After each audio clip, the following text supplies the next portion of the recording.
Welcome to यामिनीज पाठशाला। आप सभी का यामिनी की पाठशाला में स्वागत है।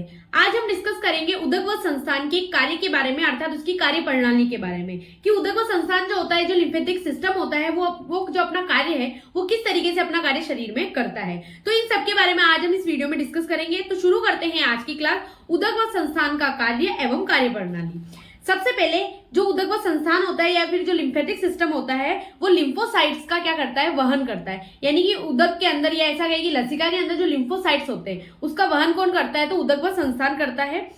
और संक्रामक कोशिकाओं से या जो भी संक्रामक कोशिकाएं होती है, जो भी बाहर से आने वाली जो कीटाणु विषाणु रहित युक्त जो कोशिकाएं होती है उनसे हमारे शरीर की सुरक्षा करता है।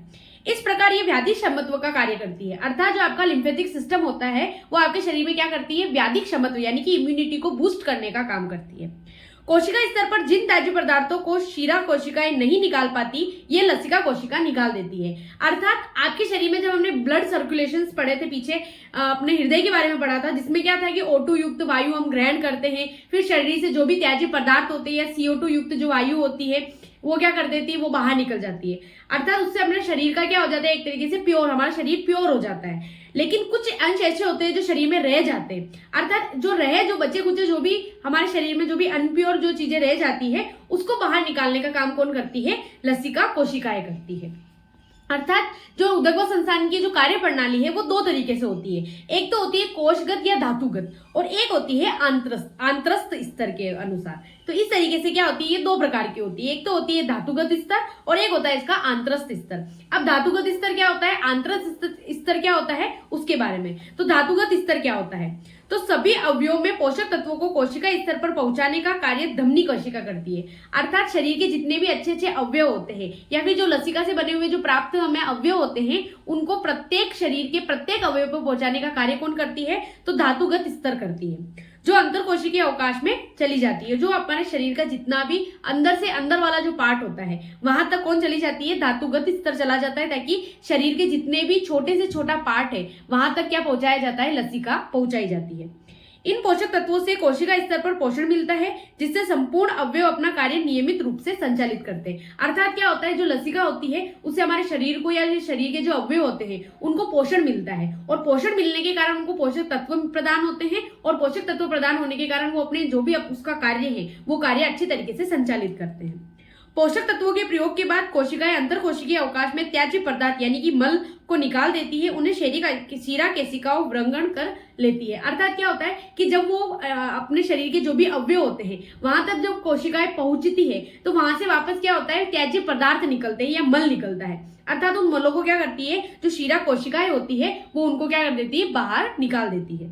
कभी कभी इन त्याज्य पदार्थों में कुछ आकार में बड़ी संक्रामक कोशिकाएं भी होती है जो शिरा केशिका में प्रवेश नहीं कर पाती। लेकिन कभी कभी क्या होता है कि हमारे शरीर के अंदर ऐसी कोशिकाएं होती है, संक्रामक कोशिकाएं, जो क्या होती है आकार में बहुत बड़ी होती है, जो क्या नहीं कर पाती, शिरा केशिका के अंदर प्रवेश नहीं कर पाती है। इसे लसिका कोशिका भ्रंगण करती है और इसी को क्या करती है, हमारे शरीर की जो लसिका है वो उसको खत्म करने का काम करती है। लसिका वाहिनियों से बाहर निकल जाती है और इन लसिका वाहिनियों में जगह जगह उपस्थित जो लसिका ग्रंथियां होती है या लिम्फोसाइट द्वारा संक्रामक कोशिकाओं को क्या कर देती है, नष्ट कर देती है। अर्थात जो लसिका के अंदर जो लसिका ग्रंथियां पाई जाती है वो लसिका ग्रंथियां क्या करती है, जितनी भी संक्रामक कोशिका होती है उनको बाहर निकालने का काम करती है। ये लसिका वाहिनियां अंत में दक्षिण एवं वाम अधु चतुर्का सिरा में खुल जाती है, जो रक्त संवहन में शुद्ध होने के लिए आगे बढ़ जाती है। अर्थात जो लसिका वाहिनियां होती है वो लसिका वाहिनियां एंड में जाकर दक्षिण एवं वाम जो जत्रुका सिरा होती है उसमें जाकर खुल जाती है और उसमें खुलने के पश्चात वो वापस से क्या हो जाती है, प्योर हो जाती है और वापस से अपना कार्य करने लग जाती है। तो इस तरीके से ये तो था धातुगत स्तर। अब आते हैं आंत्रस्थ स्तर। अर्थात चतुर्विध आहार के पाचन स्वरूप जो सोमेरस प्राप्त होता है वह आंत्र द्वारा अवशोषित हो जाता है। अर्थात हमने जो सोमेरस के बारे में पढ़ा, जो हमें किससे मिलता है, चतुर्विध आहार से मिलता है, जो अपना सार भाग होता है एक तरीके से। तो चतुर्विध आहार का जब पाचन होता है और पाचन होने के फलस्वरूप जो हमें सोमेरस प्राप्त होता है उसका जो पाचन है वो कौन करती है, वो आंत्र करती है। यानी हमारे शरीर की जो आंत्र होती है वो सोमेरस का पाचन करती है। आंत्र की श्लेष्मी कला में छोटे छोटे अंकुर उपस्थित होते हैं जो आंत्र को मखमल जैसी रचना प्रदान करते हैं। अर्थात उस आंत्र के अंदर या फिर उसके अंदर क्या उपस्थित होते हैं, छोटे छोटे श्लेष्मिक अंकुर यानी कि छोटे छोटे एक तरीके से दाने उपस्थित होते हैं और वो दाने क्या करते हैं, आंत्र को मखमल जैसा यानी बिल्कुल सॉफ्ट बनाते हैं। प्रत्येक अंकुर में लसिका केशिकाएं उपस्थित होती है जो सौम्य रस को ग्रहण करके रस प्रपा तक पहुंचाती है। अर्थात जो प्रत्येक अंकुर होते हैं उसके अंदर क्या उपस्थित होती है, लसिका केशिकाएं उपस्थित होती है, और वो जो लसिका केशिकाएं होती है वो क्या करती है, सौम्य रस को ग्रहण करती है, एब्जॉर्बिंग करती है, और एब्जॉर्ब करने के बाद वो रस प्रपा में पहुंचा देती है। रस प्रपा में एकत्रित जो सौम्य रस होता है वो रस कुल्य द्वारा संपूर्ण शरीर में लसिका का वहन करता है। अर्थात जो रस प्रपा में जो सौम्य रस एकत्रित होता है, इकट्ठा होता है, वो रस क्या होता है, वापस से रस कुल्या में प्रवेश करता है, और रस कुल्या से वो दक्षिण एवं वाम रस कुल्या में होते हुए संपूर्ण शरीर में चला जाता है। इस सौम्य रस का वर्ण जो होता है वो दुग्धाभ होता है। इस कारण इसे वहन करने वाली रसायनी को हम क्या कहते हैं, लेक्टल्स कहते हैं। जो हमने देखा कि जो लसिका होता है उसका कलर कैसा होता है, दूध के कलर का होता है, यानी व्हाइटिश होता है, और व्हाइटिश होने के कारण इसको वहन करने वाली जो एक तरीके से जो रसायनी होती है, जो वाहन होता है या जो नली होती है, उसे हम क्या कहते हैं, रसायनी कहते हैं, और इसी को हम क्या कहते हैं, लेक्टल्स कहते हैं। तो इस तरीके से उदक व संस्थान की कार्य प्रणाली क्या होती है, वो किस तरीके से कार्य करती है, और किस तरीके से हमारे शरीर को संक्रामक व्याधियों से एवं जो संक्रामक कोशिकाएं होती है उससे हमारे शरीर को बचाती है।